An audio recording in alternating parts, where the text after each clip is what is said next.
to another episode 14 of Keeping It G with G, the podcast.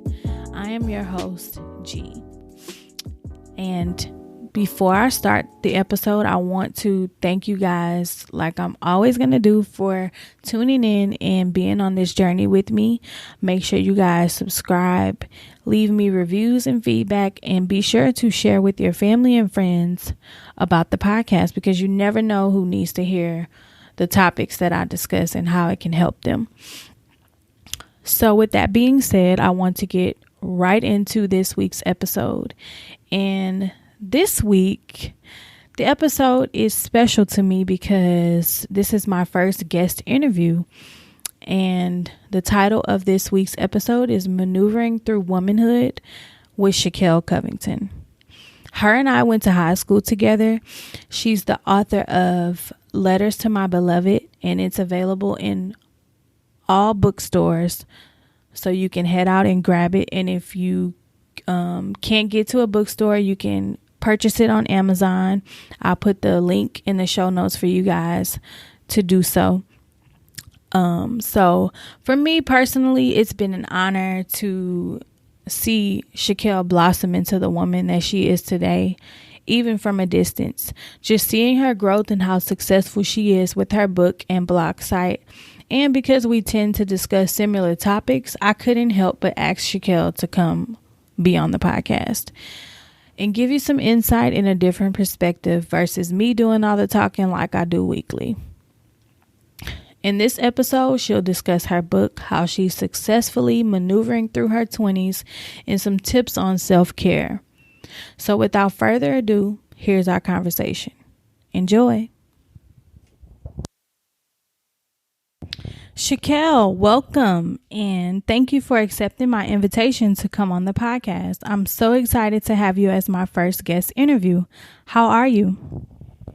I'm good, and first and foremost, thank you so much for inviting me. It's such a pleasure to be able to talk to you and talk to your audience. I'm glad to have you. It's my pleasure. I want to let the listeners know that I asked Shakayle how she was doing first and foremost before we start our conversation, because I feel like it's rude for people to start a conversation without asking the other person how they're doing. So make sure you guys are checking in on people before you text them with your shit or you start a conversation with them. So I just had to put that out there before we start. So now that we've got that out of the way, Shakayle, let them know who you are, where they can find your book, and what you do. So I'm Shakayle Covington, and you can find my book at all bookstores, Barnes & Noble, Books A Million, Amazon, anywhere bookstores are sold, you can find my book. As far as what I do, I very much so promote women empowerment. So my blog is all about empowering women. The book is about empowering women. And I have like 1 million friends, and my whole life's purpose is to empower women. So that's pretty much what I do on a in and out day-to-day basis. Okay. So, I want to know, I'm very interested in wanting to know why you decided to write your book. So Letters to My Beloved actually started off as journal entries. I was in a relationship at the time, and the best way I know how to talk about my feelings is to journal. So I've always been big on journaling, right, just to get it all out of me. And the relationship actually that I was in, we would email back and forth. So some of those entries in my book is actually emails from emails that I sent him. So That's pretty much how the book originated. I just didn't know how to express how I was feeling. Right. So what better way for me was to write it out. Right. It's so personal for you to, and great that you are showing your vulnerability in your book that you shared your personal emails and, a lot of what was going on behind closed doors, because maybe it'll bring, some healing to others to be more vulnerable and honest about their own relationships. So I'm glad and I'm so proud to hear that was personal, because that can really help a lot of women to heal from their hurts in past relationships. So I'm very glad to hear that.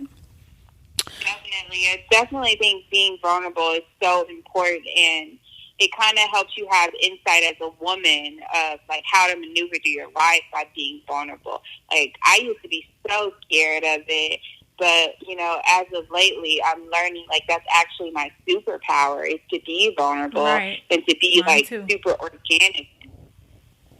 Right. So just to dig a little bit deeper into the book, did doing these things, as far as putting the excerpts from your emails and your journal to your guy, did this bring you more peace and clarity, and did it make you more confident with your relationships moving forward? Absolutely not. It didn't? It didn't. It did not. But it gave me a purpose. It didn't give me peace, because he didn't take it how I took it. Right. But it gave me a purpose. I was able to tell a story and not feeling like I was in this situation by myself. Right. Because a lot of people tell me how it speaks to them, and I'm like, really? Because I literally thought I was in this all alone and nobody knew how I felt. But to hear that people knew how I felt and go through similar things, it definitely gave me a purpose.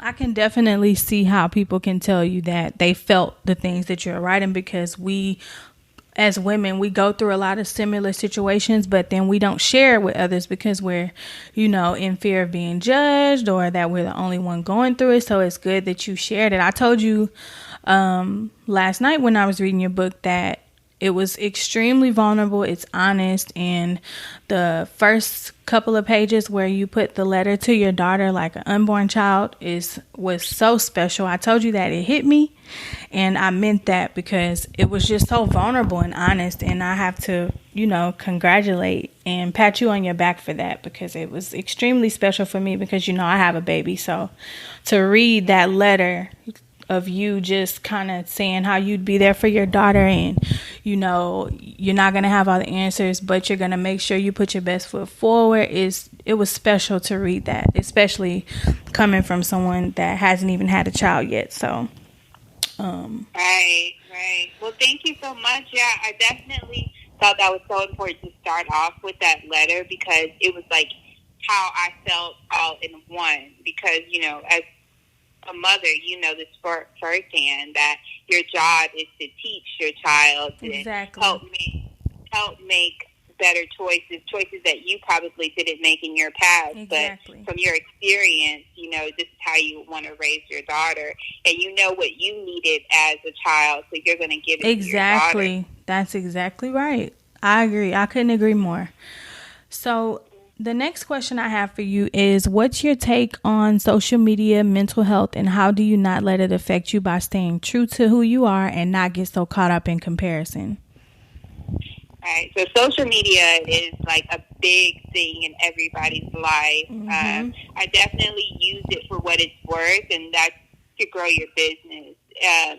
You can't use it as something as a tool to compare yourself, because that's something that's never going to stop. You're going to always feel like you have to compare yourself if that's what you use social media for. Exactly. And so I definitely don't go looking for other competitor stuff, because if I did, I would lose my authenticity.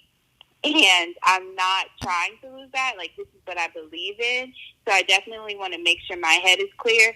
So I only use social media for what it's worth, especially since it's so hard not to compare yourself on an everyday basis. You can't let a mobile device and social media be something that stops take you off your path. Right.